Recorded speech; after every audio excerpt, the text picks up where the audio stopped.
నమస్తే, welcome to మెట్రోపల్స్ లో ముందుగా హెడ్లైన్స్ చూద్దాం. ఉజ్జయిని మహంకాళి బోనాలకు సర్వం సిద్ధం. పోలీసు బందోబస్తు, సీసీ కెమెరాలతో నిఘా.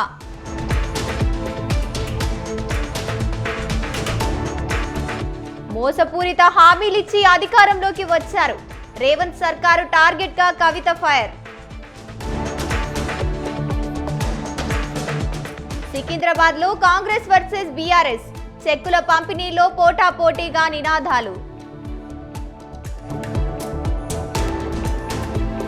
నిరాశ్రయులకు అండగా బల్దియా, షెల్టర్ల ద్వారా ఉచిత వసతి, భోజనం.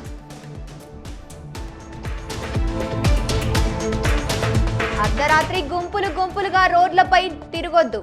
సనత్ నగర్ లో యువకులకు పోలీసులు వార్నింగ్.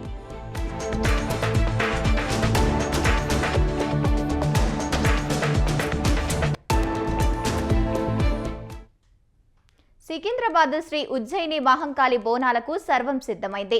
జంట నగరాల్లో అత్యంత వైభవంగా నిర్వహించే ఈ పండుగకు అన్ని శాఖల అధికారులు సమన్వయంతో అన్ని ఏర్పాట్లు పూర్తి చేశారు. లక్షలాది భక్తులు తరలివచ్చే అవకాశం ఉండటంతో అందుకు తగినట్లు క్యూ లైన్లు సిద్ధం చేశారు.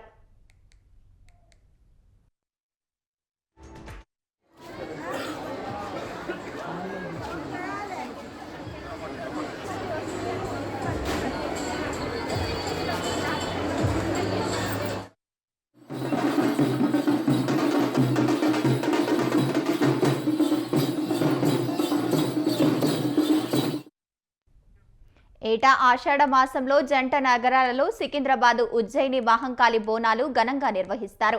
నగర ప్రజలే కాదు, చుట్టుపక్కల ప్రాంతాల నుంచి అమ్మవారి దర్శనం కోసం లక్షలాది మంది భక్తులు తరలివస్తారు. ఆషాఢం ప్రారంభమైన 15 రోజుల తర్వాత అమ్మవారికి బోనం సమర్పించడం ఆనవాయితీగా వస్తోంది. దాదాపు 2000 ఏళ్ల నుంచి ఈ సాంప్రదాయం కొనసాగుతోందని ఆలయ పూజారులు చెబుతున్నారు. ఆదివారం రోజు ఈ ఉత్సవంలో ప్రధాన ఘట్టం బోనాల సమర్పణ జరుగుతుంది. తర్వాత పలహార బండ్ల ఊరేగింపు ఉంటుంది. సోమవారం రంగం భవిష్యవాణి, అమ్మవారికి గజరాజు అంపరి ఊరేగింపుతో ఈ ఉత్సవం పరిసమాప్తమవుతుంది.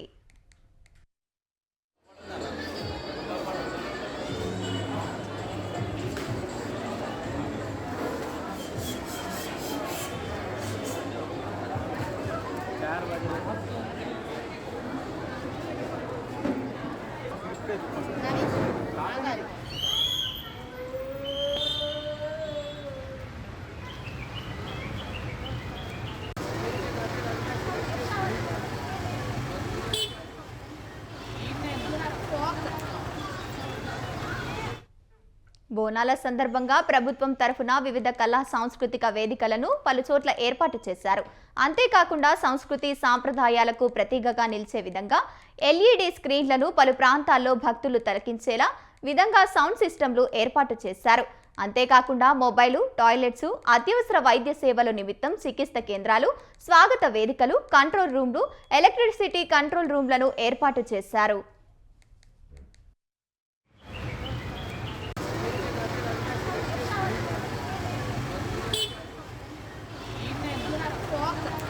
ఈ సంవత్సరం ఆషాఢ బోనాల సందర్భంగా రాష్ట్ర ప్రభుత్వం స్టేట్ ఫెస్టివల్గా గుర్తించి ఆర్థిక సహాయంతో పాటు అధికారులందరినీ, అన్ని డిపార్ట్మెంట్ల అధికారులను అప్రమత్తం చేసి వచ్చే లక్షల సంఖ్యలో వచ్చే భక్తులకు ఎలాంటి ఇబ్బందులు కలగకుండా అన్ని రకాలుగా ఏర్పాట్లు చేయడం జరుగుతుంది. ప్రత్యేకంగా క్యూ లైన్లు, క్యాంపులు, GHMC నుంచి వాళ్ళు అన్ని రకాలుగా తాత్కాలిక టాయిలెట్స్ కానీ, వాటర్ వసతి కానీ అన్ని రకాలుగా ఏర్పాటు చేశారు. ఈ క్యూ లైన్లు 6 రకాలు ఉంటాయి. ఆ దిక్కుల నుంచి ఉన్నాయి కాబట్టి వచ్చే భక్తులకు ఎలాంటి ఇబ్బంది కలగకుండా ఒక అర్ధగంట లోపలనే అమ్మవారి దర్శనం చేసుకుని వెళ్ళేటట్టుగా ఏర్పాటు చేయడం జరిగింది.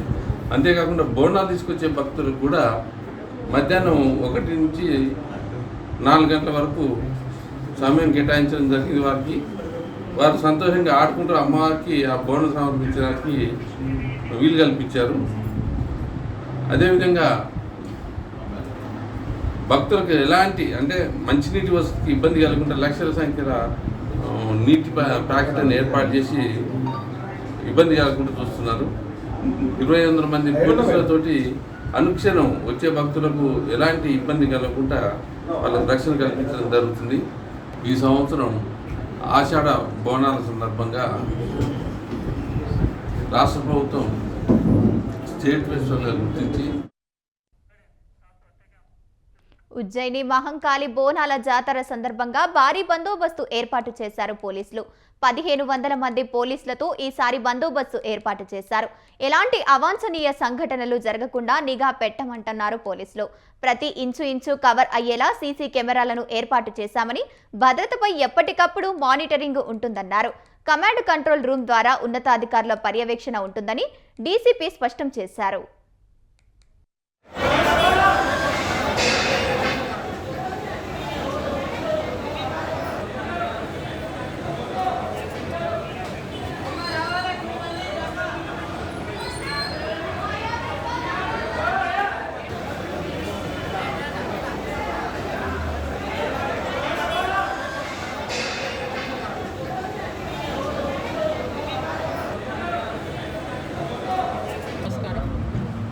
Upcoming 13th and 14th July రోజు ఉజ్జయిని మహంకాళి బోనాలు ఇక్కడ మహంకాళి పోలీస్ స్టేషన్ లిమిట్స్లో ఉన్న టెంపుల్లో షెడ్యూల్డ్ ఉన్నాయి.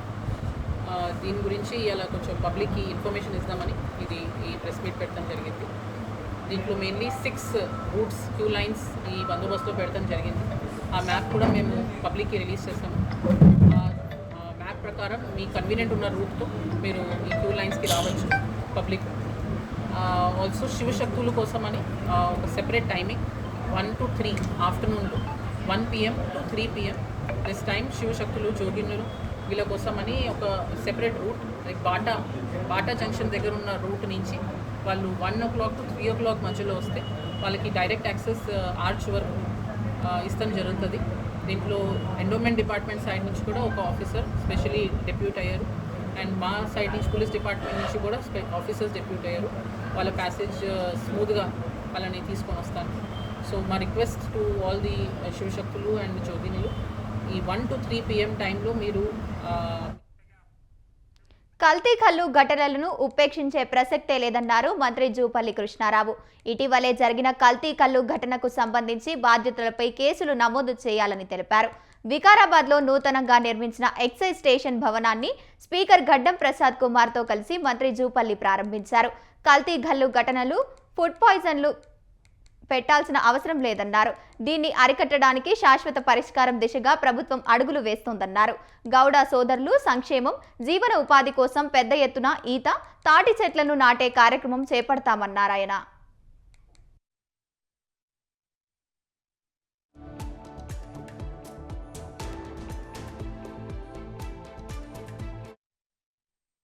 నిన్న జరిగిన సంఘటన చూస్తూ ఉన్నాం పేపర్లలో. కళ్ళు సేవించి అస్వస్థతకు గురైన వాళ్ళు కొందరు చనిపోవడం జరిగింది. సరే, నంబర్ మీడియాలో ఎక్కువ వచ్చినా కొందరు చనిపోవడం సరిపెట్టుగా మనం చూస్తూ ఉన్నాం. అయితే ఇది పరంపరగా వస్తూ ఉంది, గత నుంచి కూడా వస్తూ ఉంది. చాలా సందర్భాల్లో చాలా సంఘటనలు జరిగినాయి. అయితే ఇది పునరావృతమయ్యే పరిస్థితి రావద్దు.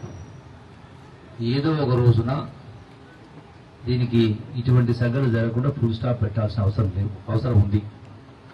దీనికి ప్రధానంగా వాస్తవంగా ఈ యొక్క ఈత చెట్లను పెద్ద ఎత్తున రాష్ట్ర వ్యాప్తంగా పెంచాల్సిన అవసరం ఉంది. హైదరాబాదు నగరానికి సంబంధించి కూడా హైదరాబాదు చుట్టుపక్కల ప్రాంతాల్లో కూడా పెద్ద ఎత్తున ఈతలు పెంచే కాలు చేసి ఆ చెట్లు గీసిన కళ్ళను హైదరాబాద్కు ట్రాన్స్పోర్ట్ చేయాల్సిన అవసరం ఉంది. కళ్ళుతో పాటుగా నీర, దాంతో పాటుగా అంటే ఈత కళ్ళు, నీర, ఈత నీర, అట్లాగే తాటి కళ్ళు, బహుశా తాటి నీర కావచ్చు, అట్లాగే ఖర్జూర నీర కూడా ఉంటుంది. సో వీటిని ప్రోత్సహించాలి.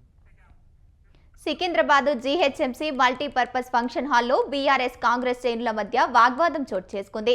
బోనాల సందర్భంగా చెక్కుల పంపిణీ కార్యక్రమంలో ఇరు పార్టీల కార్యకర్తలు పోటాపోటీగా నినాదాలు చేయడంతో పరిస్థితి ఉద్రిక్తంగా మారింది. దీంతో వాగ్వాదాల మధ్యలే చెక్కుల పంపిణీ చేసి వెళ్లిపోయారు వేం నరేందర్ రెడ్డి, పద్మారావు గౌడ్.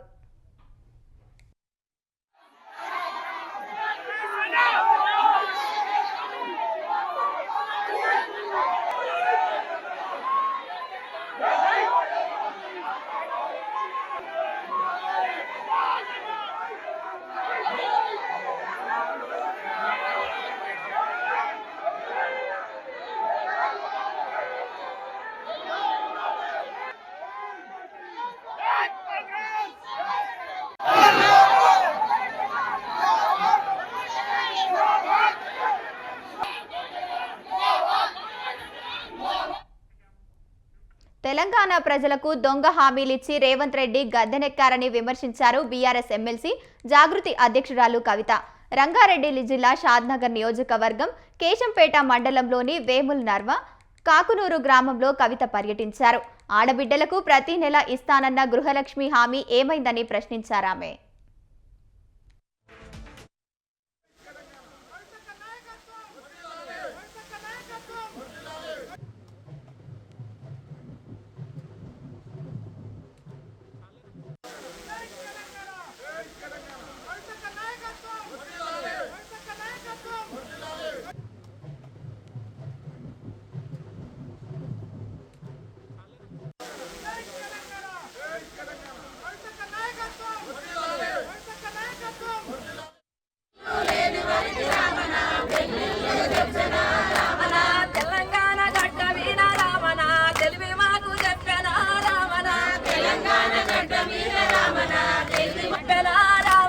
అధికారంలోకి రాగానే గదే వాళ్ళకే ఇల్లు తీసుకున్నాడు 10 మందికి తప్పితే ఇంకోరికి ఇచ్చులేదు. మీకు గుర్తుంటది కేసీఆర్ గారు ఉన్న హయాంలో కేసీఆర్ కిట్ వస్తే ఎప్పుడన్నా అడిగినామా మనం ఇది కాంగ్రెస్ అయితే బీజేపీ అని బీఆర్ఎస్ అని? ప్రతి ఒక్క ఆడబిడ్డకి ఇచ్చినాం. ఆ అమ్మ ఒడి వాహనం వస్తే ఇంటి దాకా వచ్చి గర్భవతిని ఎక్కించుకొని హాస్పిటల్ తీసుకుపోయి డెలివరీ చేపించి చంటి బిడ్డని చేతిలో పెట్టి మేనమామ దించినట్టు మళ్ళీ ఇంటికాడ దించిపోయినాం. వస్తుందా ఇప్పుడు అంబులెన్స్? మొన్ననట గిదే అన్వాడ కాడ అంబులెన్స్ లో పెట్రోల్ లేక వాళ్ళు రోడ్డు మీద నుక్కబోతున్నట ఈ అమ్మఒడి వాహనం. ఇది రేవంత్ రెడ్డి గారి నిర్వాకం. ఎక్కడో రాష్ట్రం అంతా ఉద్దారకం చేస్తా అని చెప్తాడు ముఖ్యమంత్రి గారు. కానీ ఇవాళ వాళ్ళ సొంత జిల్లా మహబూబ్ నగర్ జిల్లా, ఉమ్మడి మహబూబ్ నగర్ జిల్లాలో కూడా కనీసం అమ్మఒడి వాహనాలల్లో డీజిల్ పోసే పరిస్థితి ప్రభుత్వానికి లేదంటే ఎంత దారుణంగా ఉందో చూడాలి. ఒకటి కాదు, రెండు కాదు, చిన్నపిల్లలకి ఎంత మాట చెప్పే, ఎంత మంత పెట్టే, ఎన్ని ఉద్యమాలు చేయించిండు వాళ్ళతో. ఏమన్నాడు? మేము అధికారంలోకి రాగానే 2 లక్షల ఉద్యోగం ఇస్తామన్నాడు. ఇవాళ ఇక్కడ చాలా మంది యువ మిత్రులు ఉన్నారు. ఒక్కసారి గుండె మీద చేసుకొని ఆలోచించండి. రేవంత్ రెడ్డి గారు ఇప్పుడు అధికారంలోకి వచ్చినప్పటి నుంచి ఎన్ని ఉద్యోగాలు ఇచ్చిండు? కేసీఆర్ సార్ వేసిన నోటిఫికేషన్లే మళ్ళా ఉద్యోగాలు ఇచ్చాడు తప్పితే కొత్తగా ఒక్కటంటే ఒక్క ఉద్యోగం ఇయ్యడు. మీదికెళ్ళి మళ్ళీ తెల్లారులేస్తే మన రాష్ట్రం ఇజ్జత్ అంతా పోయేటట్టు, ఇగో నేను ఏడిపోయినా నాకు అప్పయ్య కూడా ఇస్తలేరు, నేను ఈ రాష్ట్ర సీఎం అయి ఉండి ఎక్కడైనా పోయి అప్పడిగితే చెప్పులు ఎత్తుకపోయినా నేను చూసినట్టు చూస్తున్నారు అని చెప్తున్నారు. ఇక మరి ఇట్లా మాట్లాడితే అప్పు వస్తుందా? హైదరాబాద్లో నాలాల పరిస్థితి బిఫోర్ హైడ్రా ఆఫ్టర్ హైడ్రాగా మారింది. హైడ్రా రంగంలోకి దిగడంతో నాలాల్లో కాల్వట్టుల వద్ద పూడికతీత పనులు పెద్ద ఎత్తున జరుగుతున్నాయి. హైడ్రా మాన్సూర్ ఎమర్జెన్సీ టీంలు డిఆర్ఎఫ్ బృందాలు సంయుక్త ఆధ్వర్యంలో కాల్వట్టులను క్లియర్ అవుతున్నాయి. ప్లాస్టిక్ వ్యర్థాలు, థర్మకోలు, చెత్త, పిచ్చి మొక్కలను తొలగించడంలో నాలాలు, కాల్వట్టులు తెరుచుకుంటున్నాయి. లారీల కొద్దీ చెత్తను తొలగించడంతో వరద సాఫీగా వెళ్లేందుకు మార్గం సుగమం అయ్యింది.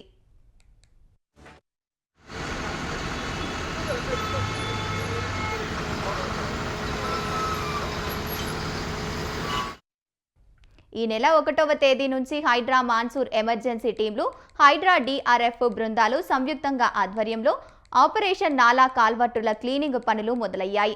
జీహెచ్ఎంసీ పరిధిలోని మొత్తం నాలాలను, కాల్వట్టులను ముప్పు నుంచి ఉన్న ప్రాంతాలను ఈ బృందాలు జల్లెడపడ్డాయి. జీహెచ్ఎంసీ జలమండల సహకారంతో నాలాలు, కాల్వట్టుల క్లీనింగ్ పనులను ముమ్మరం చేశాయి. వర్షం పడినప్పుడు వరద నీరు నిలవకుండా, రోడ్లపై ట్రాఫిక్ జాము ఏర్పడకుండా పర్యవేక్షించే బృందాలు వర్షం లేని సమయంలో నాలాలు, కాల్వట్టులు, మాన్హాల్స్ క్లీనింగ్ చేసే పనిలో నిమగ్నమయ్యాయి. హైడ్రా డిఆర్ఎఫ్ అధికారులు క్షేత్రస్థాయిలో సర్కిళ్ల వారీగా ఈ బాధ్యతను పర్యవేక్షిస్తున్నారు. దీంతో నాలాలు, కాల్వట్టుల రూపురేఖలు మారాయి. పిచ్చి మొక్కలతో, పేరుకుపోయిన చెత్తతో ఉన్న మ్యాచ్ హాల్స్, కాల్వట్టులు ఊపిరి పీల్చుకుంటున్నారు. మురుగు, వరద నీరు ముందుకు కదలకుండా ఉక్కిరిబిక్కిరి అయిన నాలాలు, కాల్వట్టులో హమ్మయ్య అని సేదరించుకుంటున్నారు. కాలువ పరిసరాల్లో నివాసముంటున్న ప్రజలు కూడా ఊపిరి పీల్చుకుంటున్నారు. కాలువల్లో నీరు సాఫీగా సాగిపోవడాన్ని చూసి హమ్మయ్య అనుకుంటున్నారు.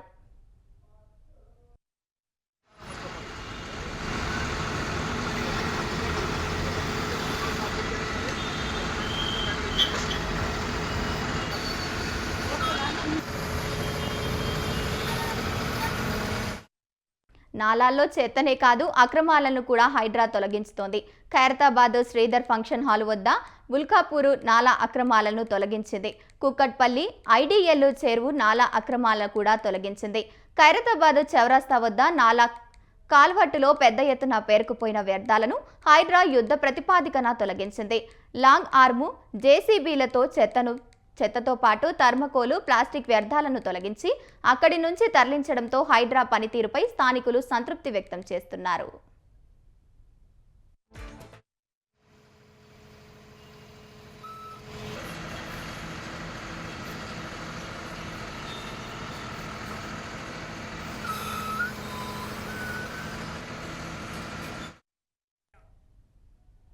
ఐఏఎస్ అధికారులతో కూడిన ఉన్నత స్థాయి కమిటీని ఏర్పాటు చేసి ఎన్జీఓల తుది అర్హతల జాబితాను ప్రకటించాలని ప్రభుత్వానికి గచ్చిబౌలి ఎన్జీఓలో ఇళ్ల స్థలాల సాధన సమితి విజ్ఞప్తి చేసింది.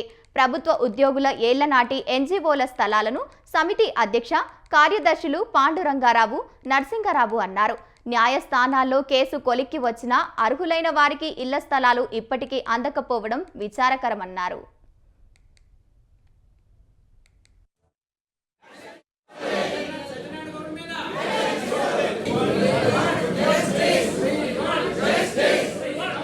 నా పేరు పాండురంగారావు అండి.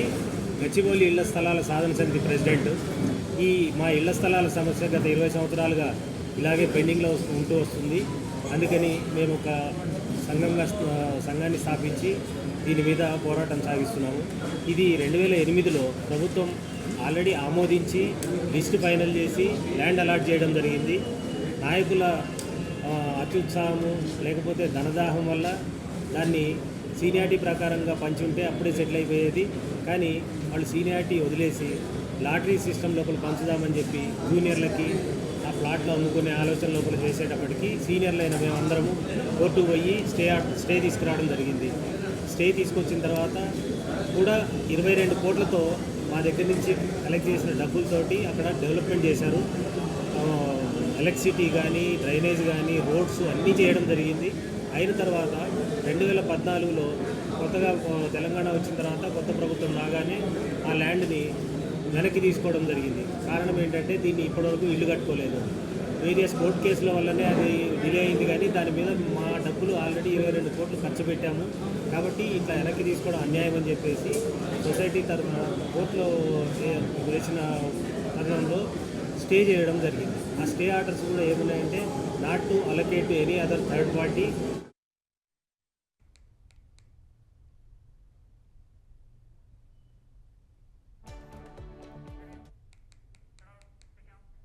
You are not alone, we are with you. Yes, నిరాశ్రయులకు అండగా ఉంటుంది బల్దియా. అనాథాలు, ఇల్లు లేక దిక్కుతోచని పరిస్థితిలో ఉన్నవారు, విపత్కర పరిస్థితుల్లో చిక్కుకున్న వారికి షెల్టర్ల ద్వారా ఆశ్రమం ఇస్తోంది జీహెచ్ఎంసీ. జస్ట్ ఆధార్ కార్డు చూపిస్తే చాలు, ఉచిత వసతి, భోజన సదుపాయం కల్పిస్తోంది.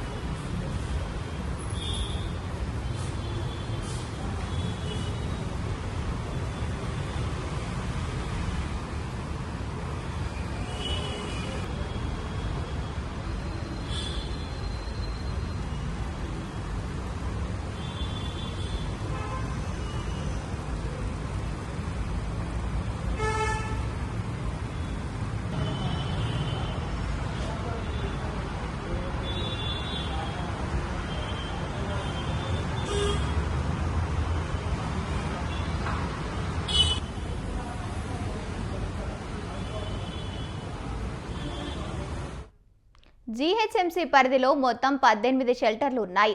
అందులో 600 మంది నిరాశ్రయులు ఆశ్రయం పొందుతున్నారు. ఈ షెల్టర్లో ఒక్కో వ్యక్తి గరిష్టంగా 6 నెలల పాటు ఉండేందుకు అనుమతి ఉంటుంది. అయితే సరైన ఉపాధి దొరకని స్థితిలో మరో 2 నెలల వరకు సడలింపు కూడా కల్పిస్తున్నారు. నిరుద్యోగులు, మానసిక ఒత్తిడితో బాధపడుతున్న వారికి ఉచితంగా కౌన్సిలింగ్ సేవలు, ప్రోత్సాహక కార్యక్రమాలను అందిస్తున్నారు. వారికి మళ్లీ జీవితంపై హోప్ వచ్చేలా మార్గాన్ని చూపిస్తున్నారు. ఇక్కడకు వచ్చే నిరాశ్రయులకు షెల్టర్ నిర్వహణకు పని అవకాశాలు చూపించేందుకు ప్రత్యేక శ్రద్ధ చూపిస్తున్నారు. వారి నైపుణ్యాలకు అనుగుణంగా వివిధ రంగాల్లో ఉపాధి చూపిస్తూ స్వయం ఆధారంగా నిలబడేలా సాయం చేస్తున్నారు.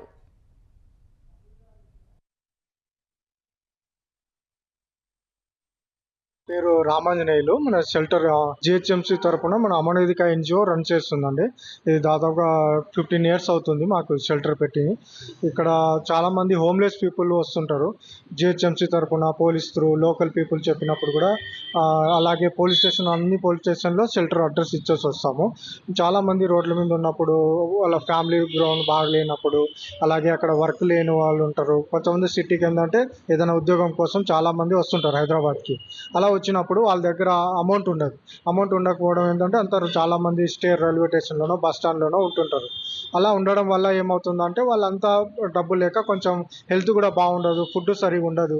మేము ఏమంటే మొబిలైజేషన్కి వెళ్ళి షెల్టర్ ఇక్కడ ఉంది బేగంపేటలో, వాళ్ళు చెప్పేసి వాళ్ళకి తీసుకురావడం జరుగుతుంది. అలాగే చాలామంది ఇక్కడ హోమ్లెస్ పీపుల్ ఉంటున్నారు షెల్టర్లో. ఆ ఉన్న వాళ్ళని కూడా మేము తీసుకెళ్ళినప్పుడు వాళ్ళు చెప్తారనమాట, ఇలా షెల్టర్ బాగుంటుంది, మీరు కూడా వస్తే అక్కడ రోడ్డు మీద ఉన్నప్పుడు వాటర్ ప్రాబ్లం అవుతుంది, హెల్త్ ప్రాబ్లం అవుతుంది, అలాగే వర్ష ప్రాబ్లం అవుతుంది, అక్కడ పడుకొని రోడ్డు మీద ఎవరికి. అలా మనకి షెల్టర్ తీసుకొని రావడం జరుగుతుంది. షెల్టర్కి వచ్చినప్పుడు వాళ్ళ ఆధార్ కార్డు ఉంటే ఆధార్ కార్డు కూడా తీసుకుంటాము. ఒకవేళ లేదన్నా కూడా మేము తీసుకుంటాము. ఎందుకంటే హోమ్లెస్ పీపుల్ సుప్రీంకోర్టు గైడ్లైన్ ప్రకారం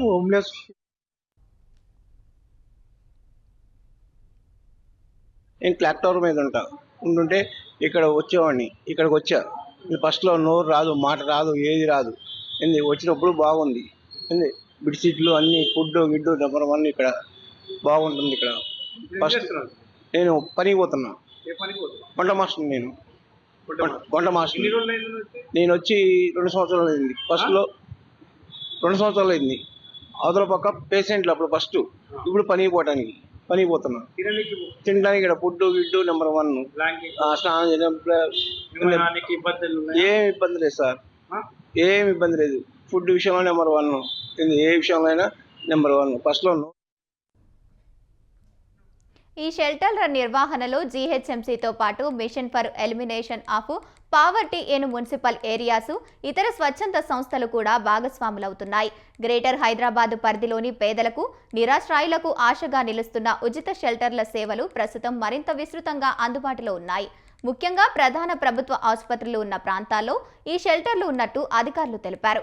బేగంపేటలో 2 షెల్టర్లు, లింగంపల్లి, అఫ్జల్గంజ్, యూసుఫ్గూడ, షేర్లింగంపల్లి, టపాచబుత్ర తదితర ప్రాంతాల్లో పురుషుల కోసం ప్రత్యేకంగా షెల్టర్లు ఏర్పాటు చేశారు. వీటితో ఉచిత భోజనం, మంచినీరు, మంచం, రక్షణ వంటి అన్ని మౌలిక వసతులు ఉంటాయి.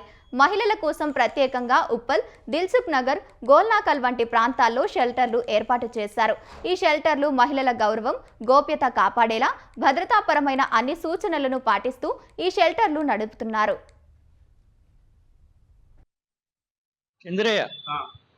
మేము సిద్దిపేట ఉంటున్నాం. సిద్దిపేటకి వచ్చినాను. నాకు ఇక్కడ గడ్డ అయింది. అయితే ఇక్కడ హాస్పిటల్ చూసుకోవడం అంటే ఎక్కడ మనకు దొరకలేదు. ఇక్కడికి వచ్చి ఆపరేషన్ చేయించుకొని ఇక్కడే ఉంటున్నాం. ఇప్పుడు దగ్గర 6 నెలలు అయిపోయింది. ఫ్యామిలీ ఉందిగా, పట్టించుకోవట్లేదు ఎవరు సరిగ్గా. ఆపరేషన్ అంటే ఎవరు ముంగట రాలే. దానివల్ల ఇక్కడే ఉన్నాను. ఆపరేషన్ అయిపోయింది. కొంచెం బాగా అయితే బయటికి వెళ్ళి ఏదైనా పని చేద్దామని. ఇంకా ఆపరేషన్ 6 నెలలు అయింది. అంతే, 6 నెలలు అయింది. మొత్తంగా చెప్పాలంటే ఇవి కేవలం 4 గోడలతో నిర్మించిన షెల్టర్లు మాత్రమే కాదు, ఒక వ్యక్తికి డిగ్నిటీతో, భద్రతతో జీవించేందుకు 2 అవకాశాన్ని ఇచ్చే జీవన ఆశ్రయాలుగా నిలుస్తున్నాయి.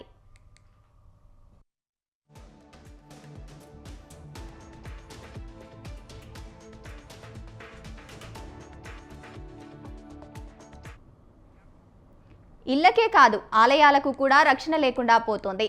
హైదరాబాద్ సనత్ నగర్ పోలీస్ స్టేషన్ పరిధిలోని గుడిపై బస్తీ పెద్దన్న కన్నుపడింది. బబ్బుగూడ పోచమ్మ, ఎల్లమ్మ దేవత సొమ్ముదారి ముల్లతోందనే ఆరోపణలు ఉన్నాయి. ప్రశ్నిస్తే దౌర్జన్యం చేస్తున్నారని మహిళలు పూజారి కృష్ణవేణి చెప్తున్నారు. తమకు జరుగుతున్న అన్యాయంపై స్పందించాలని సనత్ నగర్ పోలీసులకు ఫిర్యాదు చేశారు.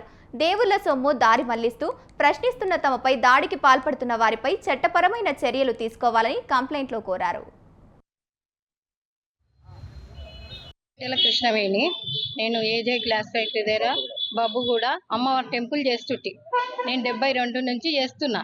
చిన్న గుడి ఉన్నప్పటి నుంచి చేసిన. చిన్న గుడి కట్టినాక తీసేసి పెద్ద గుడి కట్టిరు. పెద్ద గుడి కట్టి 10 ఏళ్ళు అవుతుంది. నేను అప్పటి నుంచి చేస్తున్నా. హైదరాబాద్ సనత్ నగర్ పిఎస్ పరిధిలోని వివిధ కాలనీల్లో రోడ్లపై అర్ధరాత్రి వరకు గుమిగూడి ఉన్న పలువురు యువకులను సనత్ నగర్ పోలీసులు అదుపులోకి తీసుకున్నారు. వీరికి సనత్ నగర్ ఇన్స్పెక్టర్ శ్రీనివాసులు కౌన్సిలింగ్ ఇచ్చారు. అర్ధరాత్రుల వరకు యువతులు రోడ్లపై ఉండటం వల్ల వారికి అసాంఘిక శక్తులుగా అల్లారి ముక్కలుగా పరిగణించాల్సి ఉంటుందన్నారు.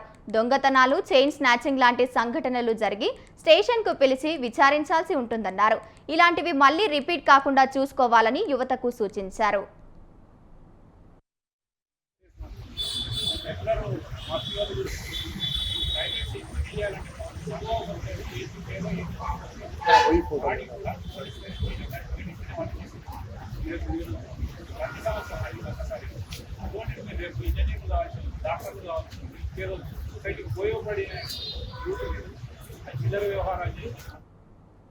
ఇవి ఇప్పటివరకున్న అప్డేట్స్. కీప్ వాచింగ్ స్వతంత్ర టీవీ.